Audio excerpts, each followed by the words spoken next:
अध्याय 4.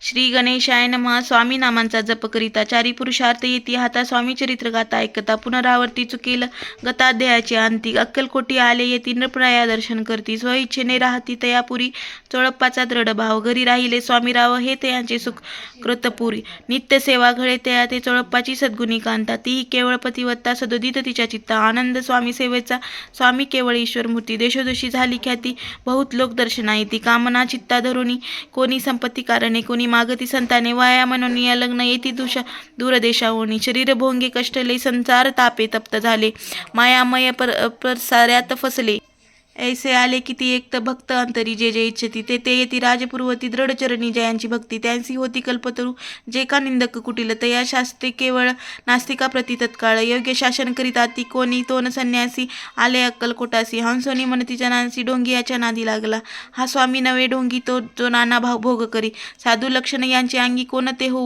वसत असे ऐसे ते आणि निंदिले समर्थानी अंतरी जाणिले जेव्हा ते भेटसी आले तेव्हा केले नवल एका भक्ताची या घरी पातली समर्थाची स्वारी तेही दोघी अविचारी होते बरोबरी संन्यासी तेथे न या तिन्ही मूर्ती बसविल्या भक्ते पाटावरती श्री स्वामी आपुले चित्ती चमत्कार म्हणती करू आता दर्शने इच्छु जन असंख्यात पातले तेथे क्षणादात समाज दाटला बहुत एकची गर्दी जाहाली दर्शन घेऊन चरणाचे मंगल नाम गरजती वाचे हेतू पुरवावे म्हणीचे म्हणून या विनवती कोणी द्रव्य पुढे ठेवती कोणी फळे समर्पती नाना वस्तू अर्पण करती नाही मी तिथे आणते कोणी नवसाते करीती कोणी आणून या देती कोणी काही संकल्प करीती चरण पूजती आनंदे संन्यासी कौतुक पाहती मना माझी आश्चर्य करीती क्षण एक तटस्थ होती वैवर भाव विसरोनी स्वामी पुढे जे जे पदार्थ पडले होते असंख्यात ते निज हस्ते समर्थ संन्यासापुढी लोटती मोडली जनांची गर्दी तो ऐवनी सेवे करी संन्याशा पुढल्या नानापरी वस्तू नेऊ लागले समर्थानी त्या दिवशी स्पर्श न केता अन्नदोकासी सूर्य जाता असता चळासी तिथून या उठले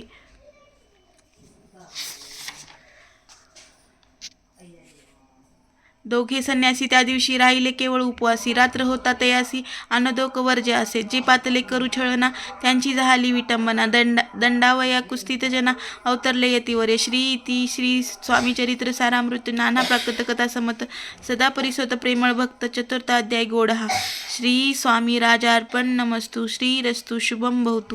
अध्याय 5. श्री गणेशाय नमः. बहुकानन वैश्वानरा अज्ञानतम मच्छदेका भास्करा पूर्ण साक्षी परात्मा परात्परा भक्ता सहरा सदये तू अक्कलकोट नगरात एक तत्पर्यंत स्वामी राज वास करीत भक्त बहुत झाले वार्ता पसरली चौकडे कोणासी पडता साकडे धाव घेती स्वामीकडे राजे रजवाडे थोर थोर तेव्हा किती एक नपती स्वामी दर्शन घेऊन इच्छिती आणि आपल्या नगराप्रती अनुमनती तयांसी बडोद्या माझी त्या अवसारी मल्हारराव राजाधिकारी एकदा तयांचे अंतरी वैचार ऐसा पातला दिवाण आणि सरदार मान करी तैसे थोर थोर बैसले असता समग्र बोले नपवर तयाप्रती कोणी जाऊन अक्कलकोटासी येथे आणील स्वामीशी तरी आम्हा तयासी इनाम देऊ बहुत कार्य जाणून कठीण कोणी न बोलती वचन कोणा एका लागून गोष्ट मान्य करवेना तेव्हा तात्यासाहेब सरदार होता योग्य आणि चतुर तो बोलता झाला उत्तर नपा लागीत प्रियसी आपली इच्छा जरी इच्छा अशी स्वामी ते आणावी वटपुरासी तरी मी आणीन तयांसी निश्चय मानसी असू द्या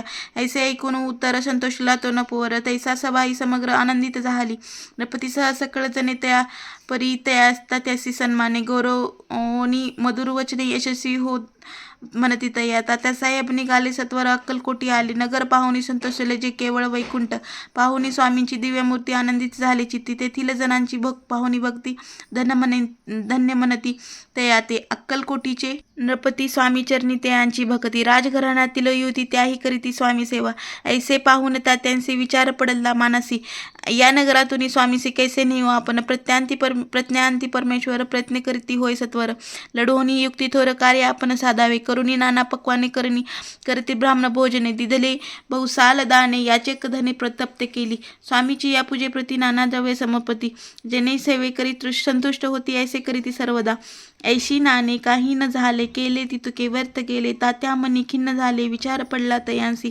मग लढविली एक युक्ती एकांत गाठुनी चोळपाप्रती त्याच लांगी विनंती करती बुद्धिवाद सांगती त्या जरी तुम्ही समर्थासी घेऊन द्याल बडोद्यासी मग मल्हारराव आदिरेसी इनाम देतील तुम्हा ते द्रव्ये नैसवे तशा चोळपाशी लागली आशा तयांच्या अंतरी भरवसा जहांगीरीचा भोवसाल.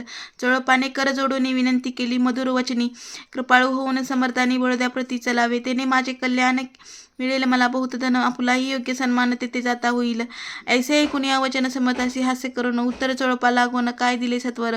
राव मल्हार नरपती त्यांच्या अंतरी नाही भक्ती, मग आम्ही बडोद्याप्रती काय म्हणून चलावे. इति श्री स्वामी चरित्र सारामृत नाना प्रकट कथा समर्थ सदा ऐकत भाविक भक्त.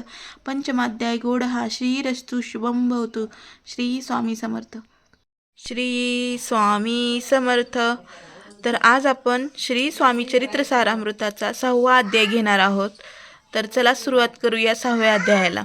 श्री गणेशाय नमः. धरून शिशूचा हात अक्षरे पंडित लिहिवीत तैसे हे स्वामी चरित्रामृत स्वामी व समर्थ वदवती. मागील अध्यायाच्या अंती चोळपा विनवी स्वामी प्रति कृपा करोनी मजवरती बडोद्याशी चलावे. भाषण ऐसे ऐकुनी समर्थ बोलती हसुनी, मल्हाररावाची यामनी आम्हाविषयी भाव नसे, म्हणून येते यांच्या नगरात आम्हा जाणे नवे उचित, अक्कलकोट नगरात आम्हा राहणे आवडे. ऐसा यत्न वर्थ गेला तात्या मनी चिंतावला, आपण आलो ज्या कार्याला ते न जाय सिद्धीसी. परी पहावा यत्न करून ऐसा विचार केला मनी, मग काय केले तात्यांनी अनुष्ठान आरंभिले. भक्ती नाही अंतरी दांभिक साधनांते करी, तया ते स्वामी नरहरी प्रसन्न कैसे होतील. मग तात्यांनी काय केले, सप्ताहासी ब्राह्मण बसविले, गुरुचरित्र आरंभिले व ऐसी स्वामी कृपा. परित यांच्या वाड्यात कधी न गेले समर्थ तात्या, झाला व्यग्रचित्र काही उपाय सूचना. आता जाऊन बडोद्यासी काय सांगावे राजयांसी, आणि सकळ जणांशी तोंड कैसे दाखवावे. ऐसा उपाय करून न होती स्वामी प्रसन्न, आता एक युक्ती योजून नावे पळवून येतीसी. असं कोणी एके दिवशी साधूनी योग्य समयासी मेन्यात घालून स्वामीसी जात्या बाहेर साहेब निघाले. कडपगावचा मार्ग धरिला, अर्धमार्गी मेना आला, अंतरसाक्षी समताला गोष्ट विदित झाली. मेनातून उतरले, मागुती अक्कलकोटी आले. ऐसे बहुत वेळा घडले, हाही उपाय खुंटला. मग पुढे जाऊन या राहिले समर्थ, तेव्हा उपाय खुंटत टेकिले हात तात्यांनी. मग अपयशा ते घेऊन बडोद्यासी आले परतुनी, समर्थ कृपा भक्ती वाचुनी अन्य उपाय न होय. परिमल्हारराव नरपती प्रयत्न आरंभित पुढती, सर्वत्राची विचारती कोण जात स्वामीकडे. तेव्हा मराठा उमराव यशवंत त्यांचे नाव, नप कार्याची धरून हवा आपण पुढे झाला. तो येऊन अक्कलकोटी घेतली समर्थाची भेटी, वस्त्रे अलंकार सुवर्णताटी स्वामी पुढे ठेवीत. ती पाहुणी समर्थाला तेव्हा अनिवार्य क्रोध आला. यशवंता पाहुणी डोळा काय तेव्हा बोलले, अरे बेडी आणून सत्वर ठोका यांचे चरणी. ऐसे त्रिवार मोठ्यानी समर्थ क्रोधे बोलले. क्रोध मुद्दा पाहुणी यशवंतराव भ्याला मनी, पळाले तोंडचे पाणी लटलटा कापू लागला. मग थोड्याच दिवशी आज्ञा झाली यशवंतासी, सत्वर यावे बडोद्याची तेथील कार्याशी सोडून. साहेबा विषप्रयोग केला, मल्हारराव आळा आला, त्या कृत्या माझी यशवंताला गुन्हेगार लेखिले. हातीपायी बेडी पडली, स्वामी वचनाची प्रचिती आली, अघटित लीला दाविली, ख्याती झाली सर्वत्र. इति श्री स्वामी चरित्र सारामृत नाना प्राकृत कथा समर्थ सदा भक्त परिसोत. 6ष्ठ अध्याय गोड हा. इति श्री स्वामी चरित्र सारामृत 6ष्ठ अध्याय समाप्त.